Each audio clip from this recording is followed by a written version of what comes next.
Alright, let's move on to the first example. In this example, there is a person referred to as M. He is a paid analyst hired by a publicly listed company. As a paid analyst, it is natural for me to write analysis reports for you and be compensated for it. However, in this case, M has created his own website and presents himself as an independent analyst. An independent analyst means that I am not being paid by any company. In this situation, he labels all his research reports as coming from an independent analyst, but in reality, as we mentioned before, he is actually a paid analyst employed by the publicly listed company. Therefore, if he falsely represents himself or intentionally presents himself as an independent analyst, it clearly violates the principle of misrepresentation. Here I want to add that some people might argue that if the teacher's research reports are diligent and unbiased, does it still violate the principle of misrepresentation? You have to note that if the results of the report are completely fabricated or even obtained under coercion or duress, it would violate the principles of diligence and independence. So in such cases, you need to be aware that multiple principles might be violated. Even if, as I mentioned earlier, the results or conclusions of the report are diligent and fair, it still cannot be denied that it violates the principle of misrepresentation because, after all, he falsely presents himself as an independent analyst. So, the act itself is a manifestation of misrepresentation, and I hope everyone understands that. Now let's move on to the second example. In the second example, the person mentioned is Yao, who is responsible for investment performance analysis and reporting for funds. He is a backstage worker. Then, he drafted a performance analysis report where he mentioned that the Asian equity portfolio under the company's management has assets of 35 billion Chinese yuan. In reality, the portfolio only has assets of 3.5 billion Chinese yuan, with an extra zero added. This error was due to a printing mistake. In simple terms, this error was not intentional on Yao's part, it may have been due to carelessness or other reasons. Now the question is, even if this error was unintentional, did Yao violate the principle of misrepresentation? As we discussed earlier, misrepresentation requires an intentional false statement. Since this error was unintentional, Yao did not violate this principle before discovering the error. However, I want to add that if he discovered the error and realized it was a printing mistake, he should have taken immediate steps to correct it. Failure to rectify this error would violate the principle. In the third example, Muhammad is the president of an investment management company. However, in the promotional materials, the marketing department exaggerates his educational background and professional title. They claim that Muhammad is a renowned business school professor with a PhD in finance and a CFA charter. In reality, Muhammad is only a candidate taking the Level 3 CFA exam and has not obtained the CFA charter. Additionally, he does not hold any degree from a business school. This exaggerated promotion constitutes misrepresentation, aiming to mislead others into forming incorrect impressions of Muhammad's background and qualifications. If Muhammad fails to correct the promotional materials after learning about this error or allows the distribution of the materials with this error to continue, he would violate the misrepresentation principle. As the president of the company, he has a responsibility to ensure the accuracy of the company's promotional information and promptly rectify any false statements. The fourth example involves G, an analyst who reads Analyst B's research report on Company A.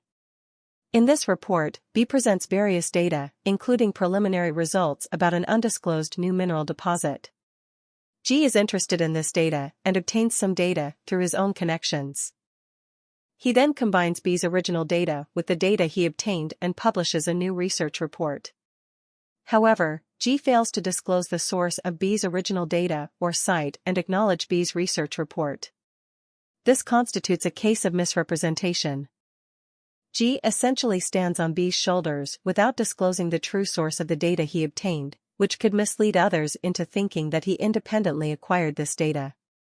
According to the misrepresentation principle, He should clearly cite and disclose the sources of the data in his research report. The fifth example involves Mark, who erroneously claims that a certain securities derivative product is guaranteed by the U.S. government when selling it to institutions. In reality, this is not the case. Mark's statement misleads investors, leading them to believe incorrectly that this derivative product is absolutely safe. However, in reality, when interest rates fall, this derivative product may result in losses for investors. This type of misrepresentation clearly violates the misrepresentation principle.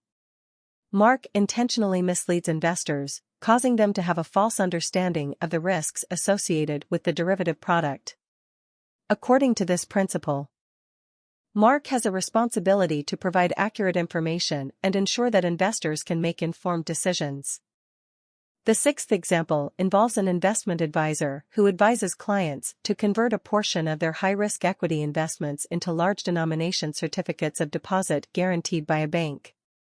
He explains that, due to the bank's guarantee, a portion of the client's investment principal will be secured and not subject to loss. However, he also points out that the remaining principal and all interest are not guaranteed. This statement does not violate the principle of misrepresentation.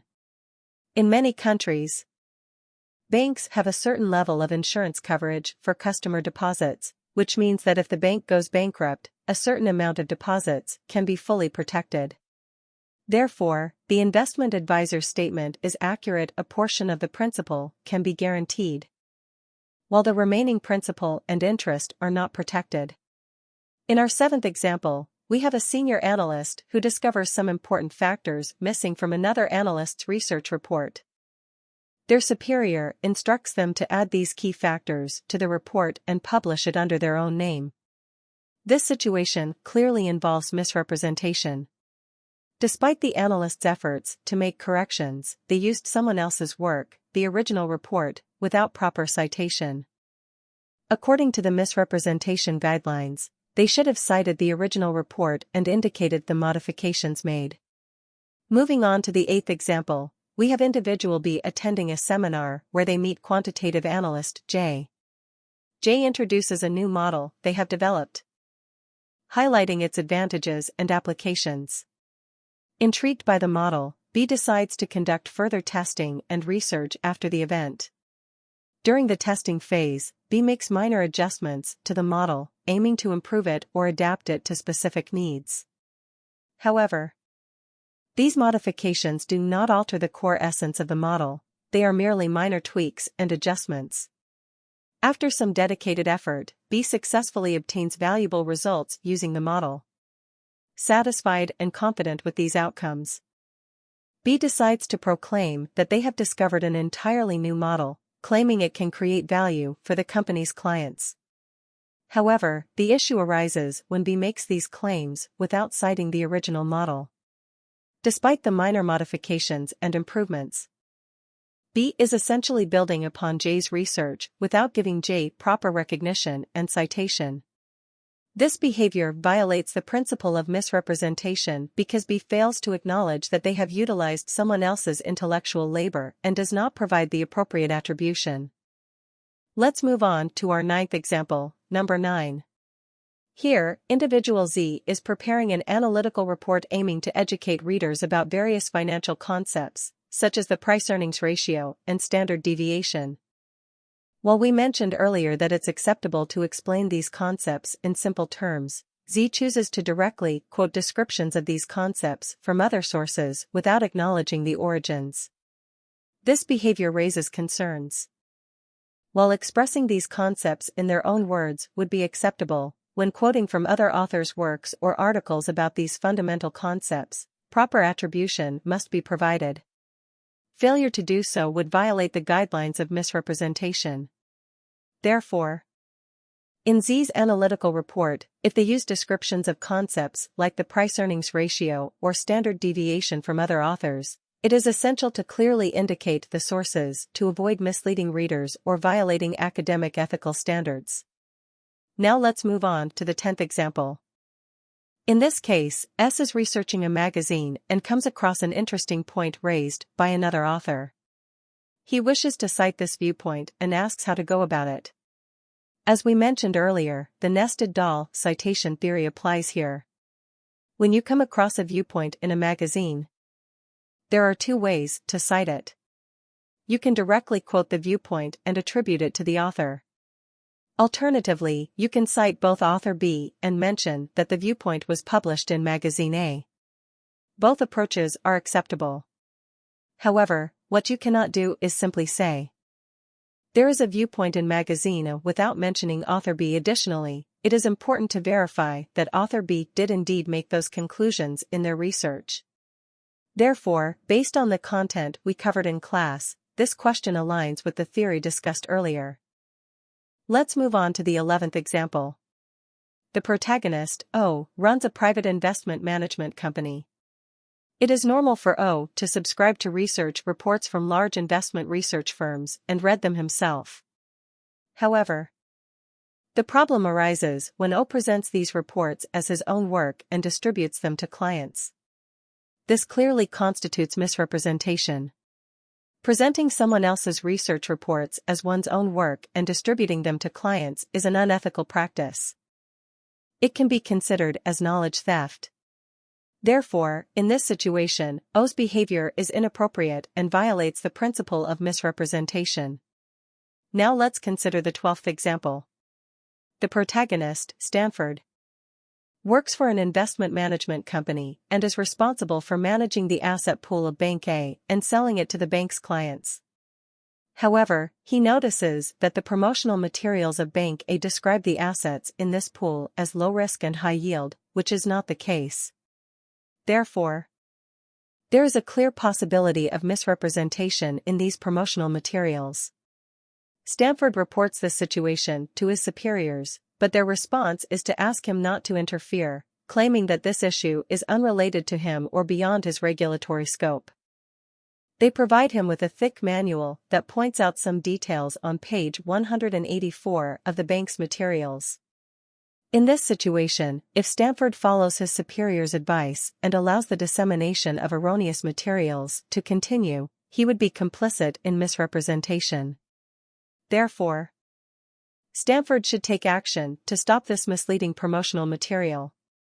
As we discussed earlier, when realizing the presence of problems or errors, it is important to distance oneself from them and disclose the situation to the appropriate level of authority. Thus, Stanford should take appropriate action to prevent the spread of this erroneous promotional material. Finally, let's look at the 13th example. The protagonist, Smith, is a fixed-income portfolio manager for a retirement fund and is responsible for managing bonds. He identifies a highly structured mortgage product in the market that he believes has great potential and offers many trading opportunities.